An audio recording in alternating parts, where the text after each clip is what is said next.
Alrighty, here I am at the front of the Cat 5 Cyclocross Race at Sunnyview Expo Grounds in Oshkosh, Wisconsin. Being at the front means you're doing well in the series, so we're just waiting for the official to give us the whistle, and there is the whistle. Now, like in all the other races I've been in this year, I did not attack the whole shot. I just kept back and just to check things out. You know, I want to survive. I don't want to wait things out. So, and my fitness isn't that great either, so don't have any pretensions that I've got much of a shot of doing really well in this race. So I'm here to just learn and get some skills. So here we are in the first technical section of the race. It wasn't very tough, but it was, you had to be, take it with some care. So as you can see, we've got some wetness on the ground. There's some mud there, and we've got those leaves, and those could spill you out. So I'm following everybody around here. I'm pretty much DFL right now, and as you can see, we're about to come up on our first feature of the course, sand pit. With it being wet, that sand pit was pretty easy. It was all pretty packed down and wasn't really loose, so got through it no problem. Chasing this guy through another feature, the Expo Barns. So going through that, just staying behind, making sure he's not getting away from me. And then we got a little bit of twisty-turny, and then we're back into another barn. This barn was really fun. Nice straightaway, and then at the end it was a left hook. If you did it right, you didn't need to brake, and you could do it all in one turn. Just go back down that barn that you just came up. That was fun. So at the last few laps, I had that down pretty good. So again, hanging behind this guy. So we got a few turns here, and then if you look over on the right, there's another exhibition building we're going to go through. And we just sort of skipped to the end of that, and then there was a puddle towards the end of that. And that puddle was interesting because most people were going around it to the left, and in course inspection, I was forced through it, and I found out that was hard breaker, so it wasn't soft. You weren't going to spin out.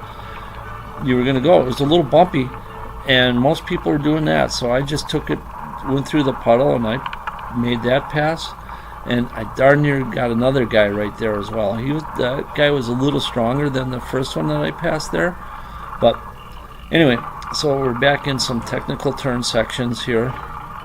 And got a little tree branch sticking out. Watch out. No problems with that. We've got another watch out branch up ahead. And then we've got an open straightaway right here. Nice, long straightaway over this grassy field. Full on wind. And I, being a road racer most of the year, I've got some fairly good straightaway power. As you can see, I close the gap in fairly quick order on Alex. And what do? I'm a road racer. Of course, I sit on his wheel and grab some recovery. Silly me. Should have passed him. And then started amping up the power a little bit more and then trying to get a gap. Alex would have probably caught me right in here anyway because he's more technically skilled cyclist than I am. But then he would have been forced to wait on me to pass me up. So spend the next number of minutes on Alex's wheel here waiting to pass him up. So Alex is from Manitowoc. I ran into him at the Manitowoc flyover race. He's featured in the video on that race as well, and I also raced against him at Kimberly Rivercross, Sheboygan Fat Cats, and then here as well. He wasn't at the Wausau race. So up the Piney Knoll and then back into another maze here. This was kind of long straightaways with fairly tight turns, so just meandering through this field right here. And then they would run us up against the exhibition buildings, the expo buildings here. And this is fun. I really enjoyed that. You had to focus and make sure you were doing some good smooth strokes of your pedals and make sure that you had weight on the back wheel, otherwise you would have slipped out. And I handled it good. I didn't have any problems on any of those. So again, I'm following Alex, and I probably could have caught him and got around him on one of these straightaways, but I didn't. And in fact, I will be passing him shortly in a surprising manner. Because the one thing you probably are getting from my conversations and the way I'm starting these races is I'm going fairly conservatively. I'm making sure that I'm not wiping out, because that's one way to lose a lot of time, is to wipe out. Then you got to pick yourself up, get yourself disconnected from your bike and reconnect to the bike and get pushed off again. So I'm taking it conservative. I don't want to crash. It's not for looking silly. I look silly enough as it is. It's just crashing is a way to lose time. So anyway, so we got this one thing right here. Oh, I come up on him real quick, and what do? I take the risk and I go around him. Not a huge risk, but Alex complimented me, said nice move, and then Javits is on the sideline there. He's going nuts on that pass, so thank you, Jeff. It was really cool. So right here, I'm probably got my power dial turned up to about 7, and I should have it up to 11. At least that's what I'm thinking now. Maybe at the time I thought I had it up to 21, but I'm kind of disappointed in myself. I should have been taking advantage of this right here, really laying down a wall up and opening up more of a gap. So, because right now I'm focused and mentally preparing myself for these run-ups. These run-ups were challenging. They were slick, and I tried to ride them up. I couldn't get all the way up. I got about halfway up or 3/4 of the way up, and then I would come to a halt. I'd have to get off my bike, run up the rest of the way, and get back on. And the idea I have is that it's better for me to stay on the bike. I found that in previous races that when I'm on the bike, I generally hold my own against the competition. When I'm off the bike, others catch me. They close on me, or they expand their leads on me, and it's because they're better at mounting and dismounting, and probably just better runners. I'm not a runner at all, so I got to work on that. But so the idea here was to take the bike up as much as I could, and then get off where I had to, and then finish that off. Turns out that a lot of times when my progress would come to a halt, I'd be in some awkward position, and it'd be like crashing. I'd have to disconnect myself from the bike in an awkward position, and then get going, and then get back on the bike. Get on the bike is not that big of a deal for me, but getting off of the bike in some of these run-ups was awkward. Generally, I prefer to dismount from one direction, and one of these run-ups had me typically in the other direction. I think it was this one right here, where I was in an awkward position, so it took me a little longer than I normally would to dismount. And then remounting is not that big of a deal for me anymore. So I should have just done like everyone else does, and at the bottom of the hill, get off the bike and run up it and get back on. That probably would have saved me some time. So as far as the overall challenge on this part of the course it was challenging. Obviously, so I couldn't do the run-ups on the bike. I had to get off. That off-camber section, you had to be on your game. You had to be focused and paying attention, making sure you were weighted correctly. And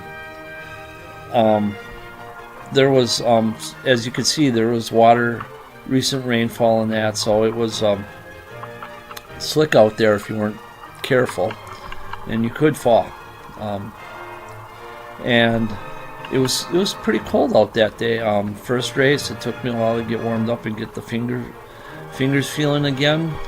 And then after the race, when I was hanging out and watching my buddies and everyone else race, I had to go back into one of the buildings couple times to get warmed up. So this was the opening day of deer season in Wisconsin. So after I was done racing, I took my tag and I put it on my jacket like it was a deer hunter's tag. I don't know that anybody understood the joke I was trying to make there.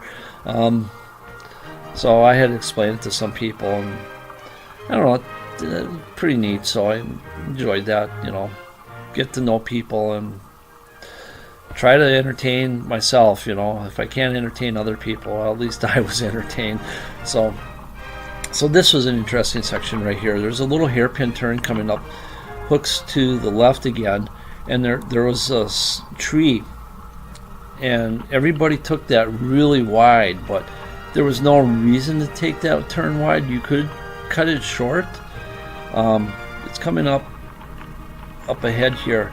See, he takes it way wide around that board right there, and I cut it, and so didn't really do much for me. Okay, we got barrier. I handled that pretty good. I was, at least that instance of it, I thought I was pretty good in getting over that barrier off the bike, on the bike, and so I was happy with myself.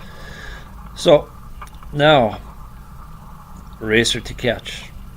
So I am having problems getting my feet connected back in. There I go, and that was actually a major problem for me in this race. Not so much in the first race, but in this race it was.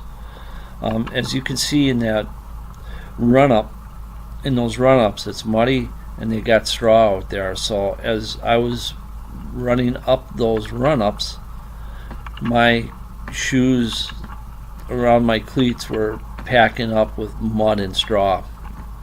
And as you can see, I had problems getting my foot back on the pedal.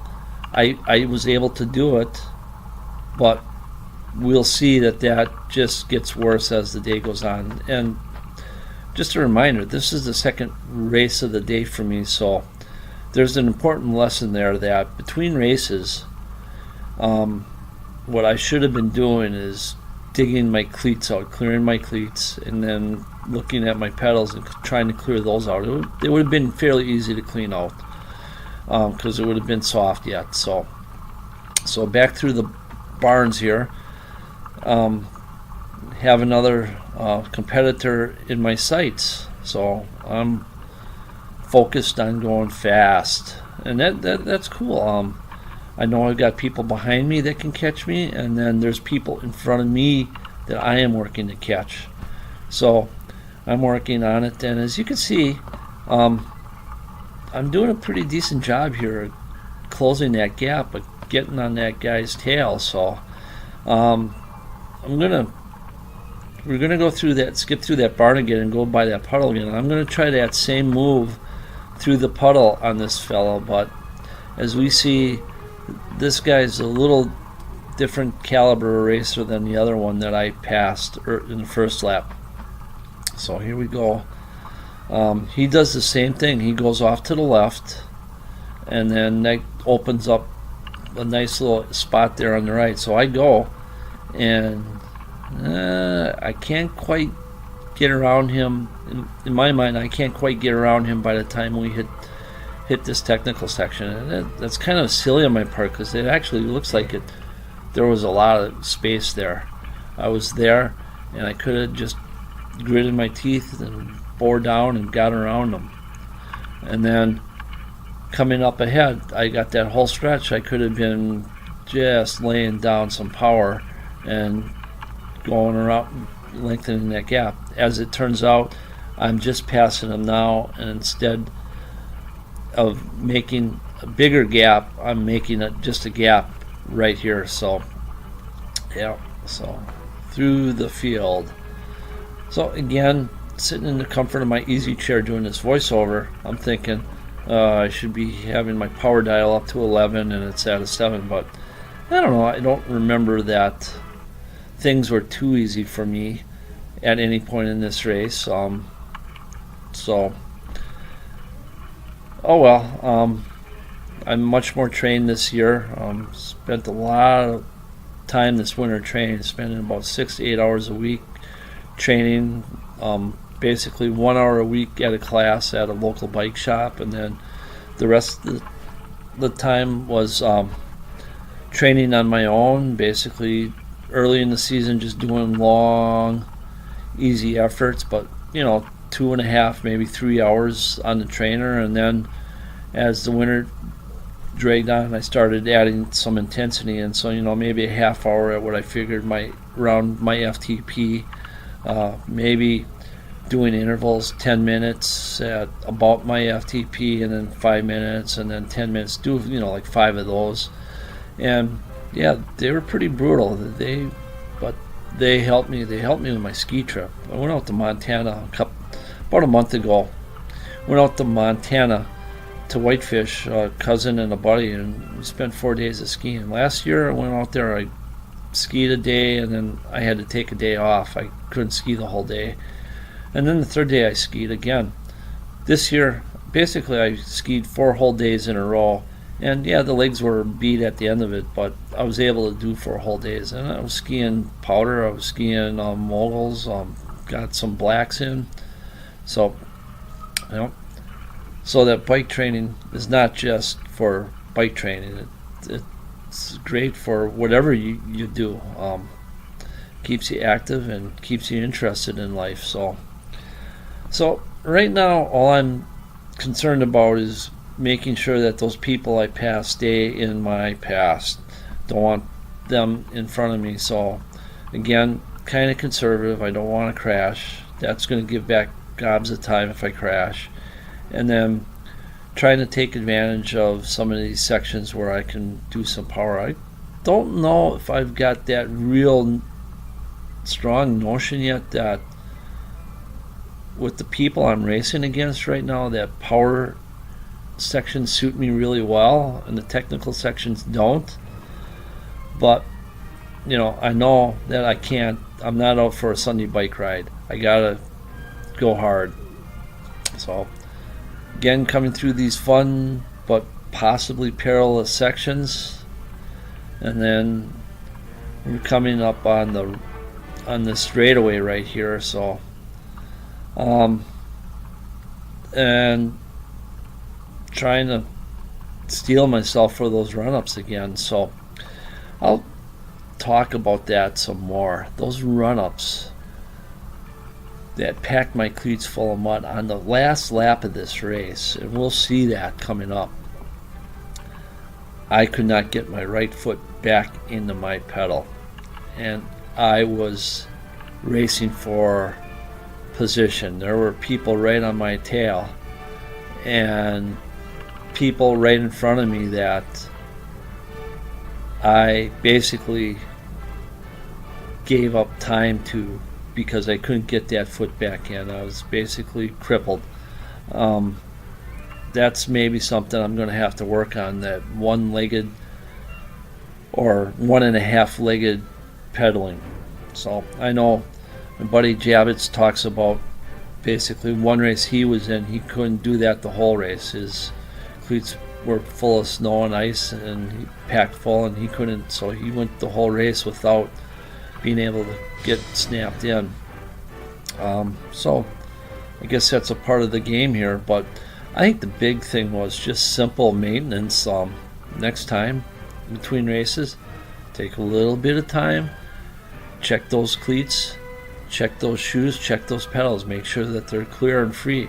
I see people come in with pressure washers and hosing things down a little bit between races. I don't know if I would do that necessarily. I certainly would have something I could use to dig my cleats out and dig my pedals out with, clear them out.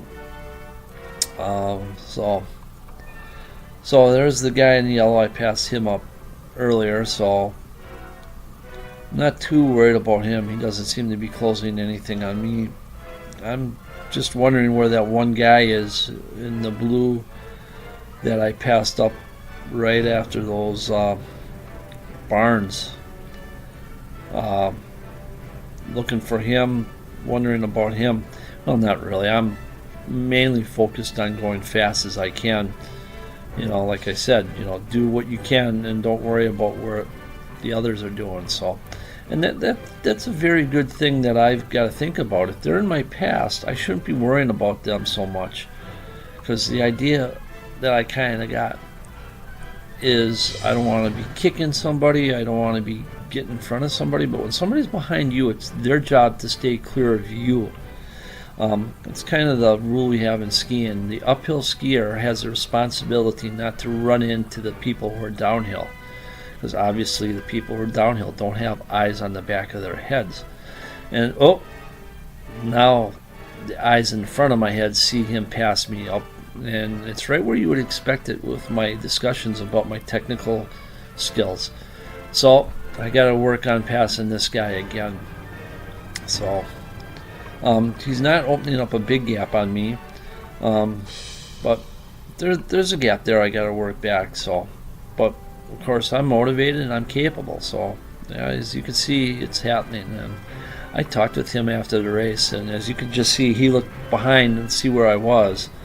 I talked to him after the race, and he said, he was very concerned about me, creeping back on him, but and we'll see that happen here shortly. So, like this course, it was a fun course. It was probably the most technical of the courses I've been on. Those run-ups, those were challenging run-ups. I wonder if they were dry, if I'd be able to handle them. I think I would be able to. The Rivercross run-ups, or the one Rivercross, there were two on Rivercross, and both of those were about the same, I think, in terms of difficulty. It's just that those were slick, or these were slick, and the Rivercross run-ups were dry. So that was a huge difference. So hanging on this guy's wheel. Here again, I cut it short. He does a good job of dismounting. This time I don't do such a hot job, and I give back some time to him. He opens up a gap on me a little bit, and so I'll have to work that back. So he's back up by the start. I'm in the pedal. Looks like I'm going good again. So now I am motivated. I'm not lollygagging. I'm not letting people go by, just idly go by me. So I'm got the power turned up, and I am going. So looks like I'm going to sit on his wheel, but I don't. I just go around him, and then we enter into this grass section before the sand pit and the expo buildings. This had a sketchy moment for me on here. You'll see coming up, I take a right. I start to go right where there is no right. That was.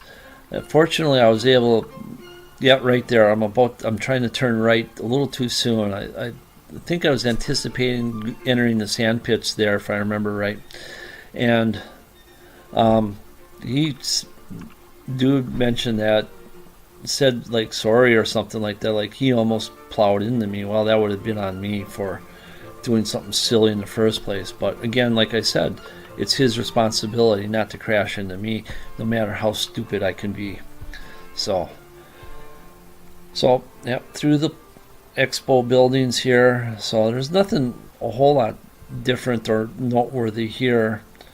Again, we've got some nice long straightaways, so I'm concentrating on trying to use my power and trying to stay off the brakes as much as possible. And take a nice smooth turn. I think that was a beautiful arcing turn that I made there. I just love the opportunities to make turns like that.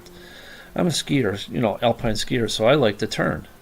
So that's something I got to get better at. And that's something I noticed in cyclocross, especially with these off-camber turns. There's something to it. You get to a point where you got to make a turn. You got to turn through the fall line, the downhill line. And I get that same feeling that, but you got to commit to that turn. Don't be afraid. You know what to do, and do it. Execute that turn. If you can do that, it's a very similar feeling that when I'm on a steep run and I'm skiing it, it's like, there's a little bit of hesitation to turn, but you got to commit. You got to go for it. If you don't, you're going to run off the trail, and maybe that's good if you can ski in the trees, but I'm not quite a tree skier yet. I'm getting there, so I'm getting to be a tree cyclist.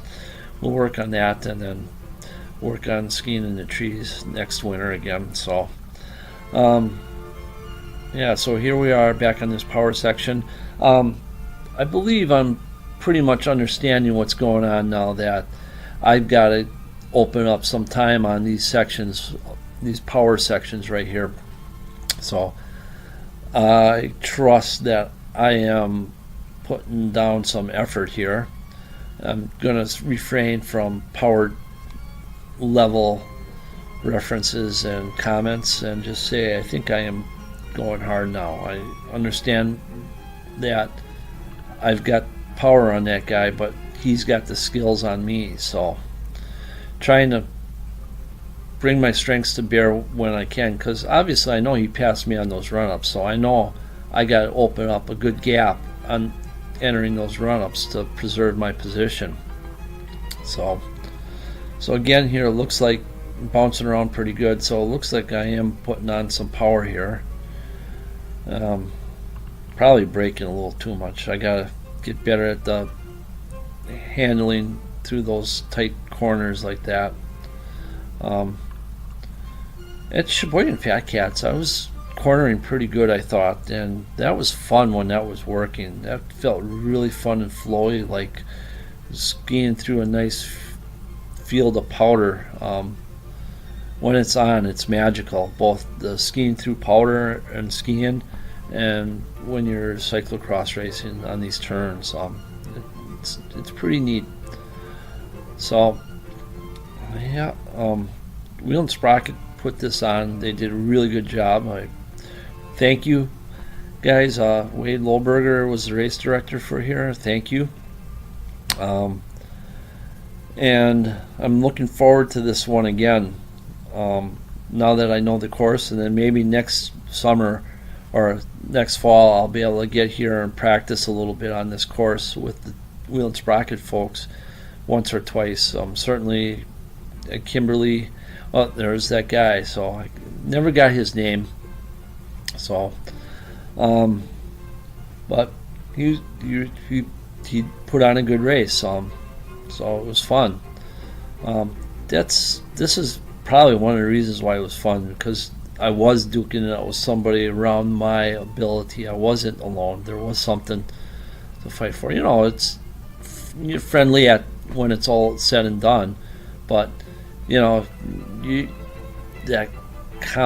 competitiveness comes through, and it's I gotta focus, gotta do this, and that's a very important thing, that we've got something to blow off our competitive steam in,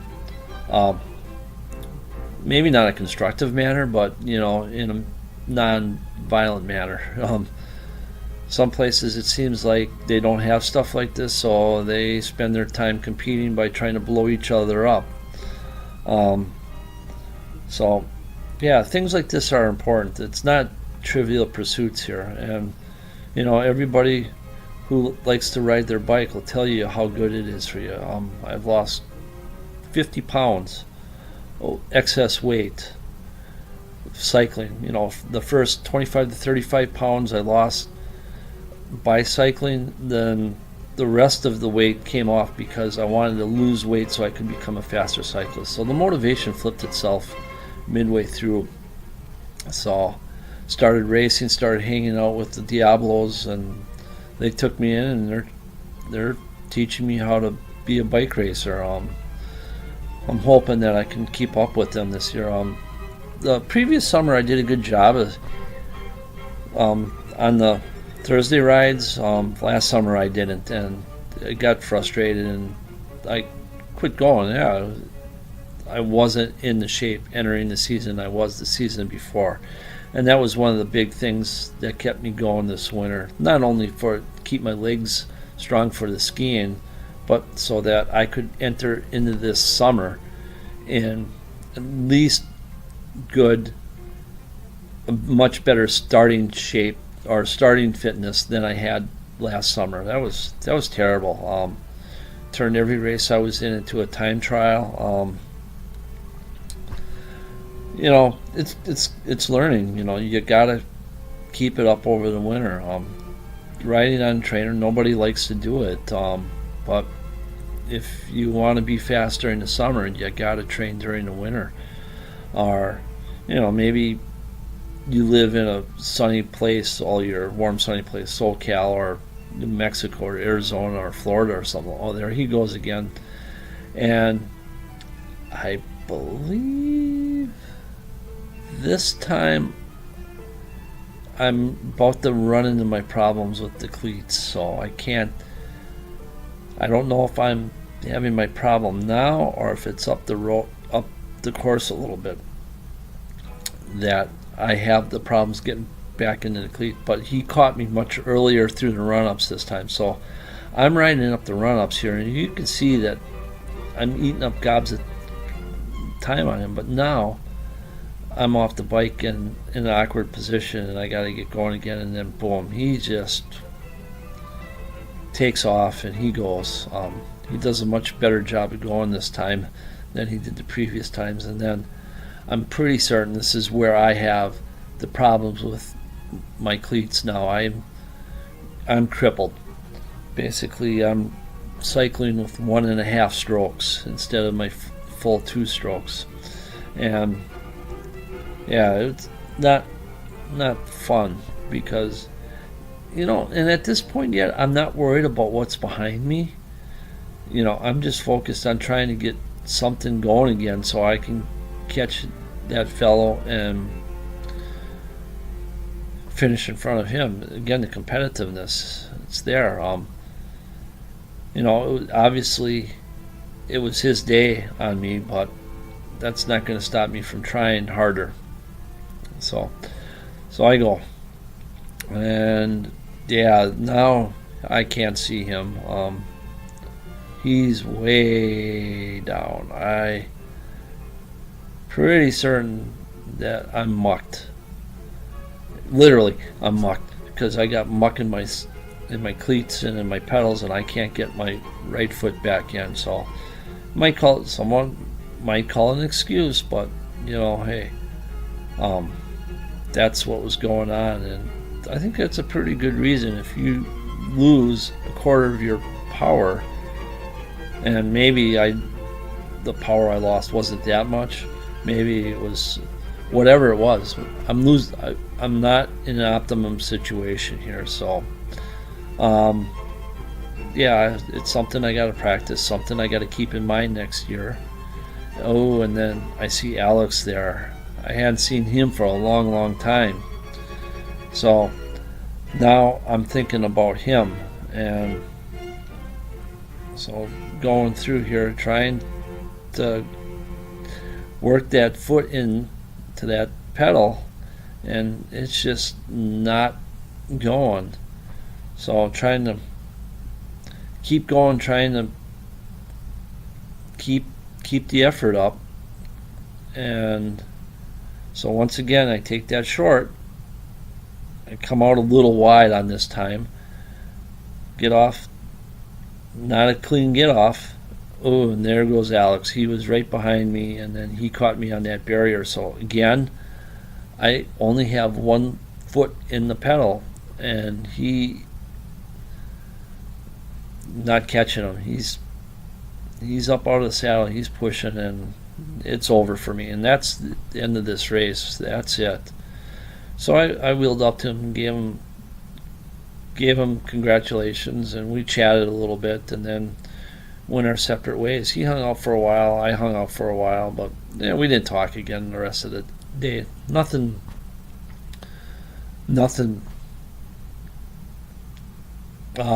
grumpy about it. It just didn't occur, So good race, Alex. Anyway, so that's the Sunnyview Cyclocross Open Cat 5 race.